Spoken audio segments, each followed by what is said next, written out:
takes a great deal of time to edit all the research that I do. But today, we're going to talk about medical myths. I have been studying this for, I would say, months, and it's made me very angry, and I'm going to decide over the next 3 shows what is most important for you to know. And today, we'll start off with 3 of the very important things I think you need to know.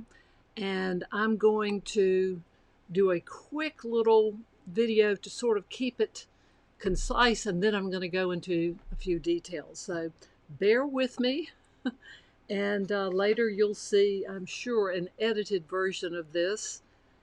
And I'm going to start with talking about the food pyramid, which is one of the biggest, I'll call it biggest lies that's hurt us. And I'm old enough to have lived through the first one and the second one. And let me just get on with this. And I've got resources who are doctors. Wheat is not a healthy food. The food pyramid has been wrong for years and years. Big food and big agricultural have edited the pyramid. They should never have had a hand in that. Do you know that corn is banned? I think it's well over 28 countries. And the reason is because it's not the corn your grandmothers ate, and neither is your wheat. And it's being given to pigs, which means it's in your bacon, it's in your pork. It's being given to chicken, which means it's in your chicken. And that's contaminated what you eat. No matter what the cows do, they still give milk to calves to have them gain a lot of weight. And yet we've been told for years that milk is good for us.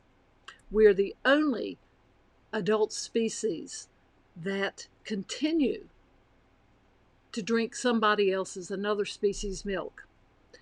And there are 50 ways that food has changed, and I want you to write this down, but I'm using him as one of my sources, stacker.com stories, and this is 50 ways food has changed, that agricultural industry has made it a crime to photo the terrible things they're doing to animals, that 50% of our food is processed. That's bad.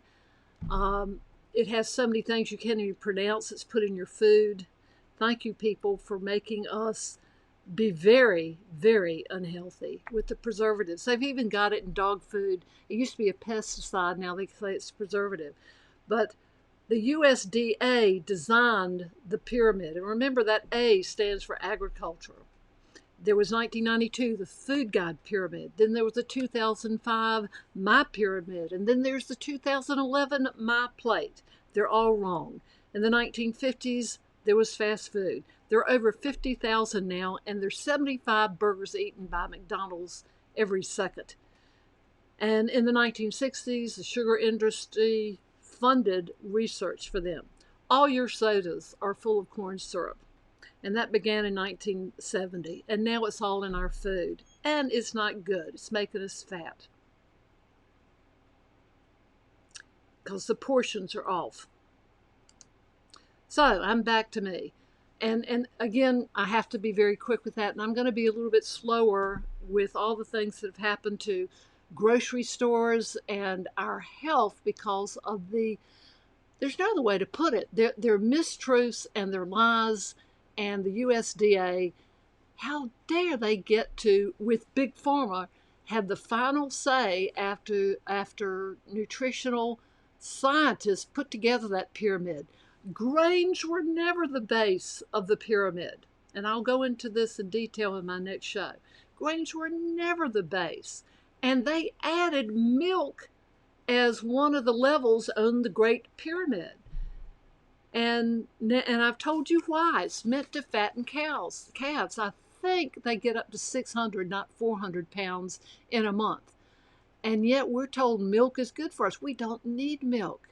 And even worse is the low fat, because we've been told not to eat fat. It will make us fat. I will be going into cholesterol and why high cholesterol is not that bad for some people. And I'll tell you why. Most of your brain, again, details will be coming from doctors, not me. I'm making it very clear. Carol Butler does not practice medicine. So I am being very careful in where the information is coming from. I'm most impressed with Dr. Ken Berry, and he wrote a book, and I'm going to see if I can mirror this because I want you to be able to see it. And I have that choice with what I use, Miro. And no, I guess I would have been fine doing it this way.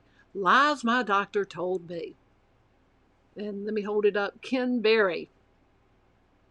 And that FAAFD means that he is outstanding in his field. He's distinguished, and he does things to make us healthier. He has his own program. He has his own books. And it was so interesting, and it was so maddening for me to read lie after lie. But that final designation, because you don't see it often, it stands for the Fellow of the American Academy of Family Physicians, and they're distinguished among their colleagues, their communities, and they do that step beyond to see that we're advancing our health care. And so the information mainly I'll be sharing from him, but also from stackers that I showed in this video by Andrew Lisa. And you're going to find it eye-opening. I want to say something else about the food pyramid because that was going to be my focus today. It's been revised so many times, but it's wrong, wrong, wrong. And they're better because they've been called out on it. But look how long lies lasted from the 1957, from 1992 to 2005, and to the latest is 2011. The foods at the bottom are the worst, which are grains. And we've been told that fat's bad for us. And again, that's wrong. And dairy products, again, were added. And if you remember, we were told years ago that, oh, don't eat eggs. Don't eat eggs because all that cholesterol, so just stay away from them. Well, no, your brain is mainly made up of cholesterol, by the way, and it needs it. Your body actually makes cholesterol. And we've been told that cholesterol will harden our arteries and cause us strokes. And I'm going to go into that at another time. But fats, not all fats, are bad for you, and you need to know the good fats. I will go into diverticulitis. We've been told, the people that have it, and common sense would tell you, gee, you have these little pouches in your large intestine. And it just thinking about swallowing food, well, gee, those little seeds and nuts are going to get caught in those pouches. Well, no, they don't. Or it's rare, very rare when they do. In fact, people that have diverticulitis actually get better because of nuts and seeds and berries and raspberries, and they don't get stuck in those little pouches. They've done many, many studies, and I will tell you what those studies are. Today is just my introduction to the myths, but that's a biggie. And the pyramid has made all of us fat, actually, and the USDA and big agriculture, of course, because they make a lot of money from milk. They make a lot of money from other things. And food, it's cheaper to have cheap grains. Why do you think we have so many crackers out there? Can you think of anything besides veggies, and maybe some of them do have grains too, that you eat that doesn't have grain in it? I decided to go 1 week, just 1 week, and prepare dinners without just eating plants. And by the way, just because it's a plant doesn't mean it's good for you. I'm going to tell you some plants that aren't. But spinach leads the way. I don't like kale. Kale is probably number 2 if you're going to go for plants. But remember the word balance. Balance means you mix things. This wheat, this grain that's in everything, even our cat and dog food, is not your great-grandmother's food.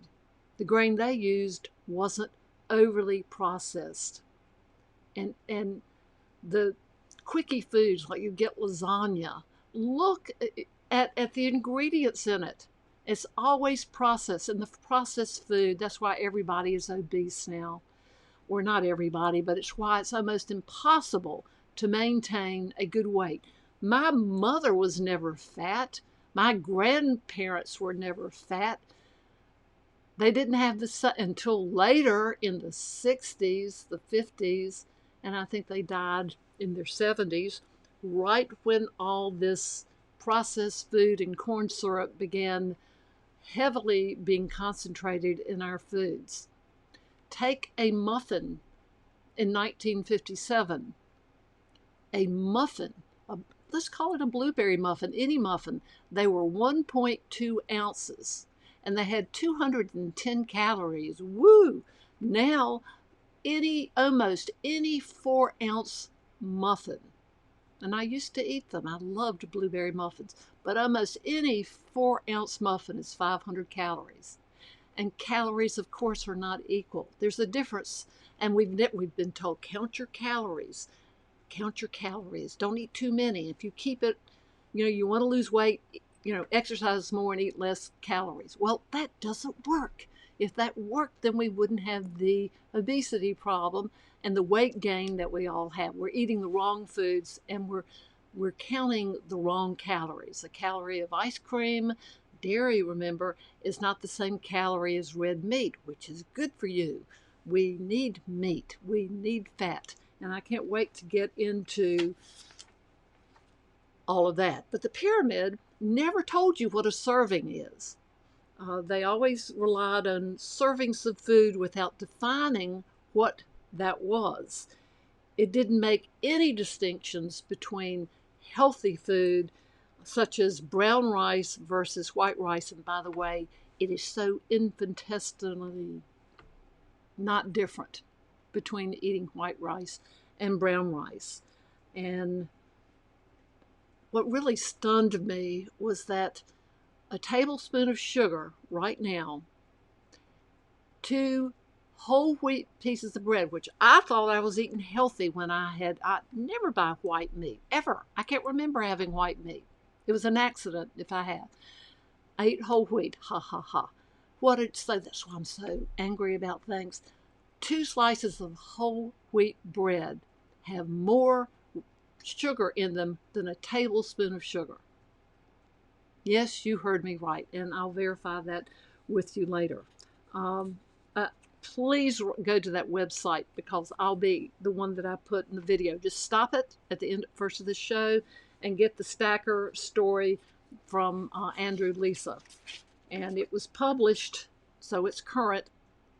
It was published January 17th, 2020, and it was put in the Stackers post on August 3rd, 2021.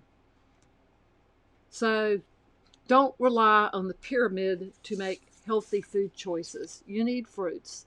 And I've told you the best vegetables without going, because there are a million good vegetables for you, and except for the ones that they've doctored, and you have to be very cognizant. And organic is very important.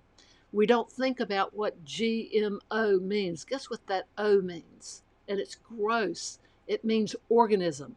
That's why corn is banned everywhere. But you're eating it when you're eating your chicken. If they're eating the corn and not the grass like cows, the grass they crave.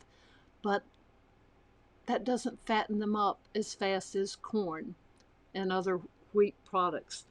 So what the USDA did when eggs were found to be very good for you because they hold a lot of protein, they didn't take back that mistruth. They just never mentioned it again.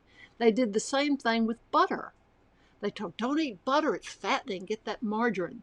Well, no, margarine has a lot of it trans fats in it. So the pyramid's been difficult to translate. Everyone thought, oh, grains, I'm getting whole wheat every day. Well, stop it. Stop doing it the way you're doing and start paying attention to your food. And so this guy that wrote, the lies my doctor told me, said anytime you read gold standard, that means your doctor hasn't really caught up to the new information that we've learned about, let's take mammograms. The gold standard for a mammogram for women every 2 years. I think it used to be starting at 50. They've backed it up to 40. And if you have that BRCA 1 or 2 running in your family, you need to go in at 30. You need to catch it early. However, the gold standard is still labeled the 2D X-ray. Why? Because it's cheaper. They've got people trained to read X-rays. And no, it's not the best. It should not be called the gold standard. So run if you hear that it is. The best is now 3D, and they use that only, I'm told, for diagnostic tests. No, I have not had mine yet, but I went yesterday, and I was in a room full of a lot of women, and I won't name where I was. I was in another city. I was with friends, and they were getting theirs, and I was working on this program. And this is what I learned. Several people had breast cancer, and they were coming back to see if chemo or radiation had shrunk their tumors. Some people didn't have any breasts, others had one. And I thought, well, this will be an interesting question. I'm going to walk up to the receptionist and ask, so everybody's getting in this office 3D. She said, yeah, we don't do the 2D anymore. And I said, I've looked that up, and that's 200 to 300 views of the breast. And the radiologist somehow manages to look through those really fast while you're there to tell you, while you're there, what they've discovered diagnostically. She said, pretty much. But it's not really done the way that you just did it. I said, well, I don't know how it's done. I just want to make sure that it's digital, and I will not ever have anyone with dense breasts. That doesn't mean they're stupid. It means that the breasts, as you get older, the skin, they're glands and they're fatty. And the older you get, the more dense they get, which is harder for an X-ray, which they take a top view, men, of a breast, and men you can get it too, and a side view in an X-ray, and they take several pictures, and then they decide if they see something funky, and then you go to where I was with people that they had seen something. But I went up to the receptionist and I said, I've been thinking about this. I think a typical mammogram is around $170, and you can get it free at some clinics, but Medicare will pay for it. It's just an annual or every 2-year thing that you're supposed to do after a certain age. And I asked how much more, and I said, don't bother. I think it's $60 more. So let's just say from $200 or $170 for an X-ray to $270, not a big amount of money difference. For $60 to $70 more, you get a very detailed look at whether there's something wrong, whether you've got cancer or some tumor or some abnormality. And I said, so let's say and I was trying not to say it really loud for people in the room to hear, but I said, so what kind of discount do you give people that have one breast? I mean, if it's 270 and there are 200, 300 views that the radiologist has to look at, well, you've just cut it, if you're only doing one breast, by 300 views and the time and all those pictures and using the machine that you use to do that with. So what kind of discount do you give people that have one breast that you're looking at? And she said she'd never thought of that. No one had ever asked, because I'm sure that's not top of mind when you're concerned getting a diagnostic breast test. But I'm doing this show. I wanted to talk about it. And I said, before I leave, please tell me what sort of discount you're giving. And in my heart of hearts, I knew they weren't. But is that like charging a person with 1 foot the price for 2 shoes? I mean, is that ethically right? Shouldn't you get a break? I'm not talking about the doctor being less qualified. I'm talking about, but you're only looking at one. If I go to Kentucky Fried Chicken, I pay for 2 breasts, and I expect to. But if I get 1 breast, I expect to pay for 1 breast. So they're not doing it. They're charging the exact same thing for doing half the work. And I think that's unethical. Or I'd love a doctor to get on, or anyone to leave me a message on this post to tell me why that is so. It's not the same setup for the doctor, for the technician that's setting it up, for the ultrasound person, it's less work. For the radiologist that reads it, it's less work. So there should be some sort of discount. And I noticed also while I was in there, because my sister, by the way, died of breast cancer at age 37, the heart of my hearts, and I will say one of the greatest loves of my life. And back in the day, she died in 1992. They didn't have everything they have today.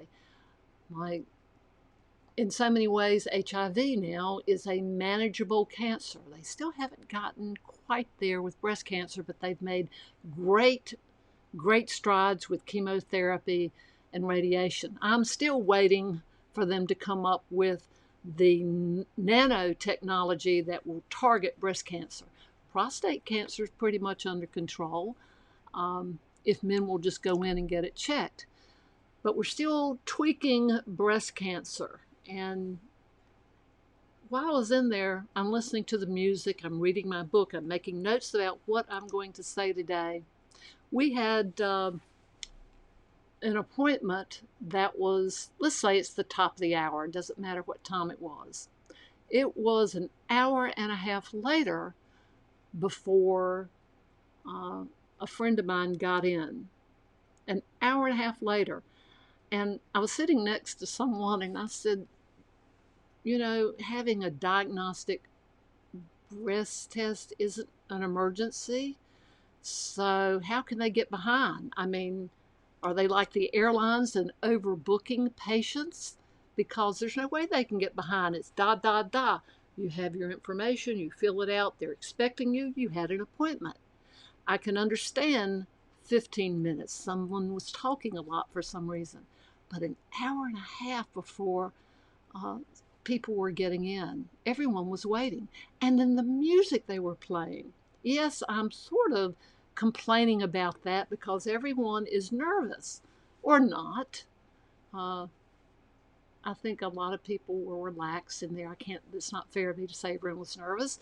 However, the music, I will remember you, will you remember me, was very inappropriate playing in that. And I cut my eyes, and the woman beside me was getting tears in her eyes.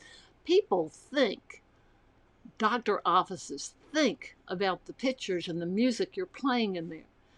So you have a lot to look forward to.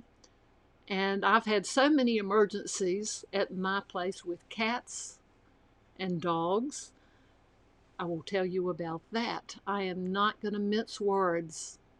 I'm not mincing words with how upset I have been over the misinformation and why it's been passed on is most interesting.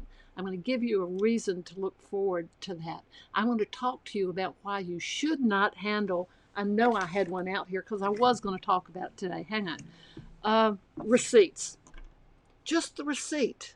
Why do you think they're asking for convenience? Yes. Save the trees? Yes. Getting a paper receipt. Do you want it sent to your email? Well, a lot of older people don't have a computer and they don't have maybe a smartphone and they want to show it to their accountant, whatever the receipt is. Well, you can still do that with an e-receipt. But there is something, yes, I'm baiting you to turn in next Tuesday, and I will have a much more intense show about all the mistruths. But those receipts have something on them. It's in the ink, on the paper, and it's not good for you. So just for now, I'm going to ask you, if you're still taking paper receipts from Walmart, from anywhere, fold it in half, don't touch the ink, and put it away. Don't touch it. So I'm going to leave and have great promises for you next Tuesday. I hope you learned something. I'm not through. I am not through with what I have to say about okay, they were lies, they're mistruths, and it's important to understand why they did it. And we already know why, but if you don't understand what you can do about it, and that's what I'm going to do through the voice of renowned doctors and their years of research. I'm going to share it and tell you where to get the Journal of the JAMA studies. So thank you for watching the Carol Butler Show. Come next Tuesday at 11, and I'm going to knock your socks off, and you're going to live healthier, and you'll probably, like me, lose the weight. It's not your fault. You should never have gained by eating the foods that even your doctor, being misled, repeating the gold standard of grains, doesn't even know. And guess who owns a lot of the weight loss things? Nestle's. Oh, let me get into that. So thank you for watching today, and stay tuned for next Tuesday at 11. This has been the Carol Butler Show. Thank you for tuning in.